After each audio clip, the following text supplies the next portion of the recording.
और एक काम हम करना चाहते हैं, इस देश की जो शिक्षा व्यवस्था है ये अंग्रेज़ों के ज़माने की है, इसमें बदलाव होना बहुत ज़रूरी है। एक अंग्रेज आया, उसका नाम था मैकॉले, उसने ये शिक्षा व्यवस्था बनाई क्योंकि हमें गुलाम रखना था। तो उसने थोप दिया हमारे ऊपर एक ऐसी शिक्षा व्यवस्था जो हमारी नहीं है। इस शिक्षा व्यवस्था की सबसे बड़ी जो दोष है वो ये कि जो कुछ हम पढ़ रहे हैं वो हमारी ज़िंदगी में कभी काम नहीं आएगा। वो पढ़ रहे हैं, मैंने पढ़ाई की है और आज मैं ईमानदारी से कहता हूँ कि जितना पढ़ा है उसका 5% भी काम में नहीं आया, और मेरी तरह सबका यही हाल है। बहुत कुछ ऐसा पढ़ा जो काम का ही नहीं है। मैंने पढ़ाई की x + y² = x² + 2xy + y²। पढ़ाते हैं ना बच्चों को, मॉडर्न अलजेब्रा पढ़ाते हैं। बहुत पढ़ा मैंने ये। अब मैं सोचता हूँ कि इसका करूँ क्या मैं, काम तो नहीं आया मेरे। एक बार मैंने मेरे गणित के अध्यापक को कहा कि आपने मुझे x + y² पढ़ाया, खूब रटाया। मैंने रटा, इम्तहान में लिखा, 100 में से 99 नंबर भी लाया, लेकिन काम तो नहीं आया वो। तो टीचर कहता यार काम तो मेरे भी नहीं आया, मुझको किसी ने पढ़ाया, मैंने तुमको पढ़ाया, तो ये भेड़िया धसान क्यों चला रहे हो इस देश में? जो काम नहीं आ रहा उसको क्यों पढ़ा रहे हो? फालतू दिमाग खराब करने के लिए। इतना रद्दी कुछ हमें पढ़ाया गया, काम का नहीं है।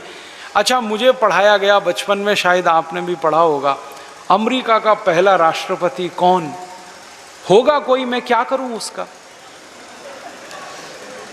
कोई होगा, ठीक है, क्या करूं? काम का तो नहीं है मेरे वो। मान लो मुझे मालूम है अमेरिका का पहला राष्ट्रपति जॉर्ज वॉशिंगटन, तो क्या होगा इससे? मैं सब्जी खरीदने गया और सब्जी वाले को मैंने कहा देखो मुझे मालूम है अमेरिका का पहला राष्ट्रपति जॉर्ज वॉशिंगटन था, वो सब्जी देगा क्या? कोई एक काम मेरी जिंदगी का इससे हो जाए तो आप बताओ, अमेरिका के पहले राष्ट्रपति। अब मुझे दुख क्या है कि मेरी पढ़ाई में मुझे ये तो मालूम है अमेरिका का पहला राष्ट्रपति कौन, लेकिन ये नहीं मालूम कि मेरे घर का पहला पिता कौन, मेरे कुल का पहला पिता कौन। मैं अपने पिता का नाम जानता हूँ, उनके पिता का नाम जानता हूँ, उसके आगे की पीढ़ी के नाम ही नहीं मालूम मुझे। अब मेरे घर के पितामहों का नाम तो मालूम नहीं, अमेरिका के पहले राष्ट्रपति का नाम मालूम है। क्या मूर्खता है! जो मालूम होना चाहिए वो तो मालूम ही नहीं।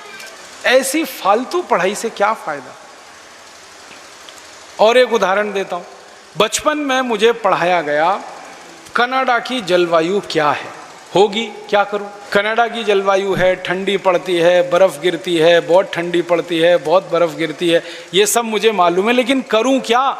मेरे देश में तो बर्फ़ पड़ती नहीं, जहां मैं रहता हूं वहां इतनी ठंडी पड़ती नहीं। अब कनाडा की जलवायु रट के बैठा हूं, भोपाल की जलवायु मालूम नहीं है, सीहोर की मालूम नहीं है, देवास की मालूम नहीं है।